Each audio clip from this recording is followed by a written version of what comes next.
ಹಾಸನ ಜಿಲ್ಲೆಯಲ್ಲಿ ಒಂದು ದೊಡ್ಡ ಭೂ ಮಾಫಿಯಾನೇ ಆಚೆ ಬಂದಂಗೆ ಕಾಣಿಸ್ತಾ ಇದೆ. ಇಲ್ಲಿ ವಿಚಾರ ಒಂದು ಚಿಕ್ಕ ಕಾಂಪೌಂಡ್ ಒಡೆದಾಕಿರೋದಾಗಿರ್ಬೋದು, ಇಲ್ಲಿ ವಿಚಾರ ಪುಷ್ಪ ಅರುಣ್ ಕುಮಾರ್ ಅವ್ರದ ಅಥವಾ ಪುಷ್ಪ ಯಶ್ ಅವರ ತಾಯಿ ಅನ್ನೋ ವಿಚಾರನ. ವೀಕ್ಷಕರೇ, ಈ ಗೊಂದಲದಲ್ಲಿ ನಮಗೆ ಒಂದು ಕ್ಲಾರಿಟಿ ಅಂತೂ ಸಿಕ್ಕಿದೆ. ಏನು ಅಂತಂದ್ರೆ ಇಲ್ಲಿ ಒಂದಡಿ ಜಾಗ ಆಗಿರಲಿ ಅಥವಾ 1 ಎಕರೆ ಜಾಗ ಆಗಿರಲಿ ದುಡ್ಡು ಕೊಟ್ಟು ತಗೊಂಡಾದ್ಮೇಲೆ ಅದು ಅವ್ರ ಜಾಗ. ಜಸ್ಟ್ ಬಿಕಾಸ್ ಅವರೊಂದು ಸೆಲೆಬ್ರಿಟಿ ಅಂದ ಮಾತ್ರಕ್ಕೆ ಅವರು ಈ ಜಾಗಕ್ಕೆ ಹಕ್ಕುದಾರರಂತಲ್ಲ. ಪ್ರತಿ ಸಲಿ ಮಾಧ್ಯಮದ ಮೂಲಕ ಅಥವಾ ಸೋಷಿಯಲ್ ಮೀಡಿಯಾದ ಮೂಲಕ ನೋಡೋದು ಪುಷ್ಪ ಅರುಣ್ ಕುಮಾರ್ ಅವರು ಜಾಸ್ತಿ ಮಾತಾಡ್ತಾರೆ.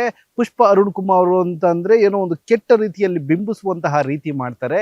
ಒಂದು ಹೆಣ್ಣು ಮಗಳು ಒಂದು ಪುಟ್ಟ ಜಮೀನನ್ನ ಉಳಿಸ್ಕೊಳ್ಳಕ್ಕೆ, ಅಂದ್ರೆ ಕಷ್ಟಾರ್ಜಿತ ಆಸ್ತಿಯನ್ನ ಉಳಿಸ್ಕೊಳ್ಳಕ್ಕೆ ಒದ್ದಾಡ್ತಿದ್ದಾರೆ ಅನ್ನೋದು ಅಲ್ಲಿ ಕಾಣಿಸ್ತಾ ಇಲ್ಲ. ಅವರು ಕೈಯಲ್ಲಿ ಸ್ವಂತ ದುಡ್ಡನ್ನ ಕೊಟ್ಟು ಖರ್ಚು ಮಾಡಿ ಬೈ ಮಾಡಿದಂತಹ ಜಮೀನನ್ನ ಉಳಿಸ್ಕೊಳ್ಳುವಂತಹ ಪ್ರಯತ್ನ ಮಾಡ್ತಿದ್ದಾರೆ.